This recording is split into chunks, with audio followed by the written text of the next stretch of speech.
একটা কবিতার বই বেরোলো, 1000 কবিতা, বুঝুন। আরে বাচ্চাদের কবিতাতে এপাং ওপাং ঝপাং হবে না তো কি হবে? হাট্টি মাটিম টিম ওরা মাঠে পাড়ে ডিম।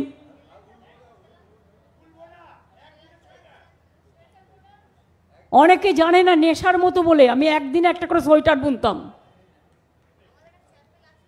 এখনো স্যাম্পেল আছে ওদের কাছে। বলছে মেশিনে শুধু সেলাইটা করতে পারি না, ক্রুজ থেকে শুরু করে আর সব কিছু করতে পারি।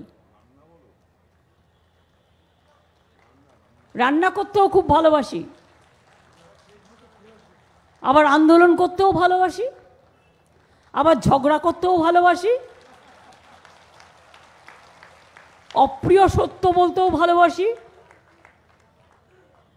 আর যারা যারা আমায় পছন্দ করে না, গালি দেয়, আমি বলি ঈশ্বর আল্লাহ ওদের ক্ষমা করো, জেসাস ক্রাইস্টের মতো। ওরা জানে না ওরা কি ভুল করেছে। বলতে নেই মানুষের জীবন তো খুব টাইমিং, ক্ষণস্থায়ী। কালাই মরে গেলে দেখবেন যেগুলো আমায় গালি দেয় সেগুলো ফার্স্ট মালা নিয়ে ঢুকবে, 1 টাকাও ঢুকতে দেবেন না, আমি সবাইকে বলে দিচ্ছি। আমি কারো দয়া চাই না, আমি জীবনে কারো দয়া নিয়ে মানুষ হইনি, আমি জীবনে কারো দয়া চাই না। তার কারণ আমি নিজের নামে স্টেডিয়াম বানাই না, আমার পাবলিসিটির দরকার নেই।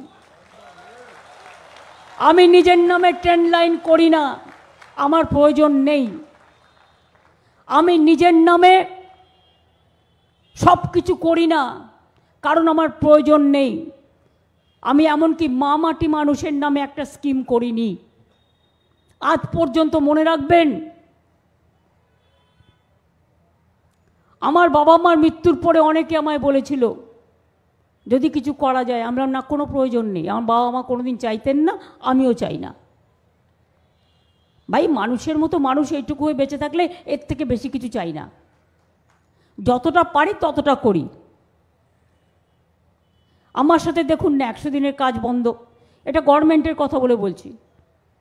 শুধু একমাত্র পশ্চিমবাংলা 7,000 কোটি টাকা আমরা পাই, যেখানে লোকগুলো কাজ করেছে, গরিব লোক মাথায় করে মাটি তুলেছে, এবং তাদের টাকা দেওয়াটা ম্যান্ডেটারি কনস্টিটিউশনাল প্রভিশন অনুযায়ী। পাইনি, আজও পাইনি। বাংলার আবাসন যোজনা, বাংলার বাড়ি বন্ধ দীর্ঘদিন ধরে, একটাও দেয়নি। গ্রামীণ রাস্তা বন্ধ করে দিয়েছে।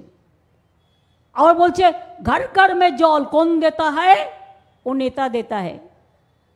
আচ্ছা বলুন তো, আমাদের টাকা, ইলিশ মাছের তেলে মাছ ভাজা, আগে আমরা স্টেট গভর্নমেন্ট ট্যাক্স নিতাম, ভাবলাম জিএসটি ট্যাক্স হলে 1 ট্যাক্স, এটা হেল্পফুল হবে। আজকে তো সব ট্যাক্স সেন্ট্রাল গভর্নমেন্ট তুলে নিয়ে যায়, এবং সেই ট্যাক্সের আমাদের যেটা পাওনা, সেই পাওনা থেকে ওরা 40% দেয়, আমরা 60% দিই। তাতেও বলবে सब हमने कर रहा है। हाँ भाई, आप सब कर दिया। आप एक काम करो ना, आसमान को थोड़ा छू के देखो, सूरज को थोड़ा ले आओ कोल में, चांद को थोड़ा बुला के ले आओ। अगर इसरो भी कुछ करता है तो बोलता है हमने किया। দেখুন, দেশটা সবার, পৃথিবীটা সবার। এই দেশটা কিন্তু মনে রাখবেন, আমরা একা কেউ নই। সারা পৃথিবী আজকে একটা দেশ। আমাদের সব লোকেরা পৃথিবীর বিভিন্ন প্রান্তে ছড়িয়ে আছে, আবার পৃথিবীর বিভিন্ন লোক আমাদের প্রান্তে ছড়িয়ে আছে। আমি যদি একটা মুখ খুলি, আমি চাই না আমার দেশের ভূমিকা অন্য লোক নিয়ে সমালোচনা করুক।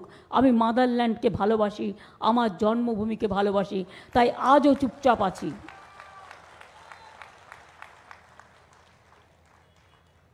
যারা জীবনে 1 পয়সা চা কিনে খায়নি কারো কাছ থেকে দয়া নিয়ে, আজও আমি চিফ মিনিস্টার, আপনারা সবাই জানেন। আমি 1.5 লক্ষ টাকা মাসে মাইনে পেতে পারি, সব কিছু পেতে পারি, অ্যাডভান্টেজ অল। আমি 1,25,000 টাকা করে 11 বছর 12 বছর পেনশন পাই পার্লামেন্ট থেকে, 1 পয়সাও নিইনি। সেই টাকা নিলেই তো আমার, আর আমি এমপি 7 টার্মসের, আমার তখন 40-50 কোটি টাকা জমানোর প্রয়োজন। নিই না তো এক পয়সাও।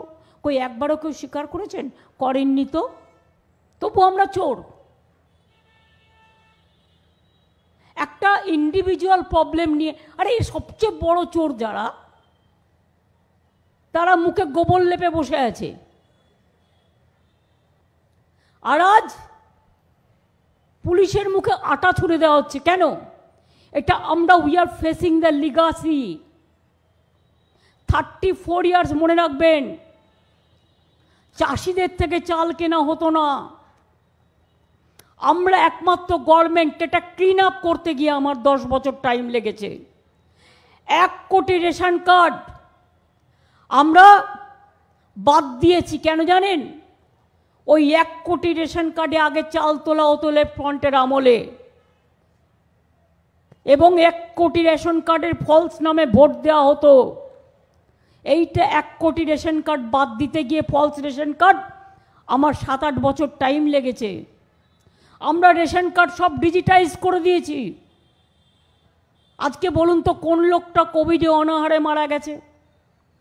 কোন লোকটা চাল পায় না? আমি বেলপাহাড়িতে গিয়েছিলাম গ্রামে, যখন আমি শুধু এমপি ছিলাম। আমি স্কুটারে করে লুকিয়ে গেছিলাম দেখতে। দেখেছিলাম ওরা পিঁপড়ে সেদ্ধ খাচ্ছে গাছের শিকড় নিয়ে এসে, আর গায়ে আদিবাসীদের চাকা চাকা দাগ। আমি ওদের জিজ্ঞেস করেছিলাম যে আপনাদের গায়ে এই চাকা চাকা দাগ কেন? ওরা বলেছিল যে চাল তো আমরা পাই না, আমরা 3 মাস বছরে চাল পাই না, আর আমরা পিঁপড়ে কুড়াতে যাই, পিঁপড়ে আমাদের কামড়ায়, আর আমরা গাছের শিকড় দিয়ে পিঁপড়ে দিয়ে তৈরি করি খাবার। এই ছিল অবস্থা। আজকে জঙ্গলমহলকে আমি আরও বেশি চাল দিই। সিঙ্গুরের আন্দোলন কবে শেষ হয়ে গেছে? এখনও তারা বেশি চাল পায়, এবং 2000 টাকা করে মাসে পায় যাদের জমি নেওয়া হয়েছিল।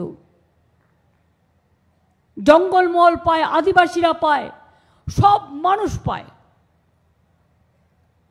এক শ্রেণীর লোক রেশন তোলে না, তার রেশনটা যাতে অন্য কেউ তুলতে না পারে, কিন্তু তার একটা আইডেন্টিটির জন্য আইডি কার্ডের প্রয়োজন। তাদের জন্য আমি আইডি কার্ড করে দিয়েছি। তারা হোয়াইট কার্ড ব্যবহার করে, ওটা হচ্ছে তার আইডেন্টিটি। কারণ কবে বলে দেবে তুমি অনুপ্রবেশকারী ভাই, তুমি get out from the country, হতেই পারে। সুতরাং তাদের স্বার্থটা আমায় দেখতে হয়। এসব দেখে যত লড়াই আসে আসুক, যত সংগ্রাম আসে আসুক, বলুন আপনারা এই সংগ্রামের সাথে আপনারা থাকবেন কিনা? আমি আগেও ছিলাম, আমি এখনো বলছি। কি মা বোনেরা চুপচাপ কেন? পেছনে যারা আছেন আমার গলা শুনতে পাচ্ছেন না? লাস্ট বেঞ্চ শুনতে পাচ্ছেন না? লড়াইয়ে আছেন তো? সংগ্রামে আছেন তো? আন্দোলনে আছেন তো? বাংলার জন্য আছেন তো? দেশ বাঁচানোর জন্য আছেন তো? অত্যাচারীদের বিরুদ্ধে লড়বার জন্য আছেন তো? ভয় পাবেন না তো? ভয়ে লুকিয়ে পড়বেন না তো? যারা ছলনা করছে তাদের বিরুদ্ধে রুখে দাঁড়াতে হবে আগামী দিন। এটাই আমাদের সর্বধর্ম সমন্বয়ে রামকৃষ্ণ পরমহংস শিখিয়েছিলেন। বলেছিল, ওরে কেউ যদি তো, একটা সাপ গিয়ে বলেছিল রামকৃষ্ণ পরমহংসদেবকে, ঠাকুর তুমি তো কাউকে কামড়াতে বারণ করেছো। আমি তো কাউকে কামড়াই না, কিন্তু আমাকে পাড়ার ছেলেরা রোজ ঢিল মারে, আমার গা দিয়ে রক্ত পড়ে, আমি কি করব তুমি বলে দাও ঠাকুর। ঠাকুর বলেছিল, আমি তো তোকে কামড়াতে বলিনি, কি তোকে আমি ফোঁস করতে বারণ করেছি? ফোঁস করতে তো বারণ করিনি। অন্যায়ের বিরুদ্ধে ফোঁস করাটা আমাদের অধিকার। এই অধিকার নিয়েই আমরা মিলিত মেলায়, মিলন মেলায়, ঐক্যের মেলায়, মনে রাখবেন আমরা যেন নিজেদের মধ্যে ভেদাভেদ না করি। রক্তে কারো কি কারো পার্থক্য আছে?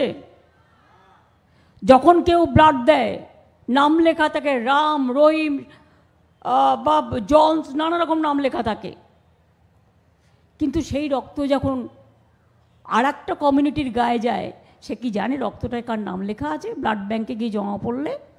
কেউ জানে না।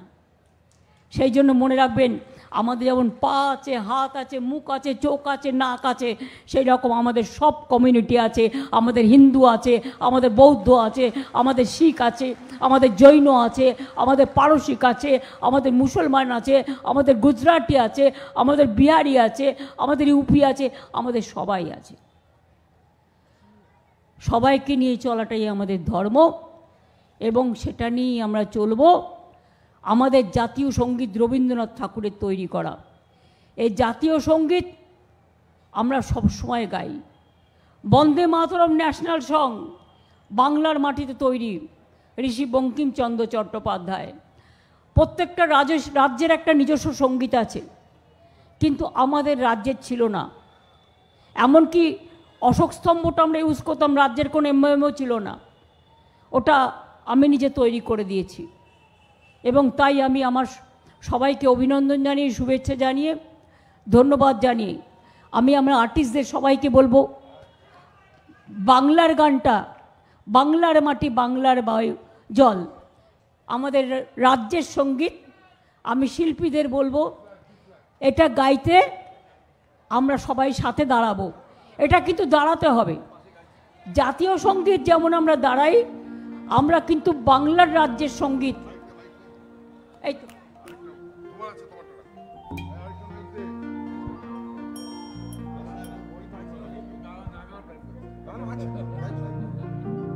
বাংলার মাটি, বাংলার জল, বাংলার বায়ু, বাংলার ফল, পূর্ণ হোক, পূর্ণ হোক, পূর্ণ হোক হে ভগবান।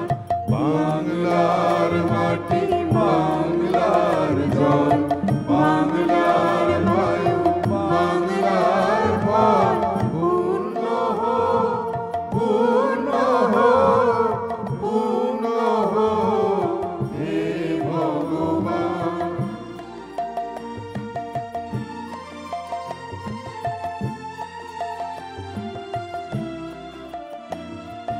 বাংলার ঘর, বাংলার হাট, বাংলার বন, বাংলার মাঠ, বাংলার ঘর, বাংলার হাট, বাংলার বন, বাংলার মাঠ, পূর্ণ হোক, পূর্ণ হোক, পূর্ণ হোক হে ভগবান।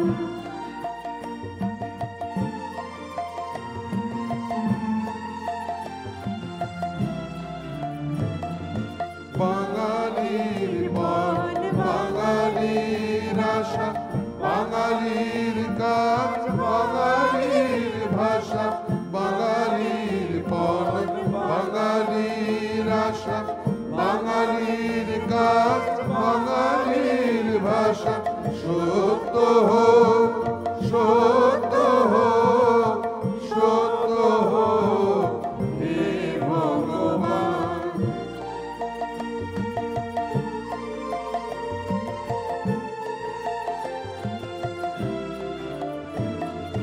বাঙালির প্রাণ, বাঙালির মন, বাঙালির ঘরে যত ভাই বোন, বাঙালির প্রাণ, বাঙালির মন, বাঙালির ঘরে যত ভাই বোন, এক হোক, এক হোক, এক হোক হে ভগবান। আচ্ছা, এবার আমাদের রাষ্ট্রীয় সঙ্গীত হবে, ঠিক আছে?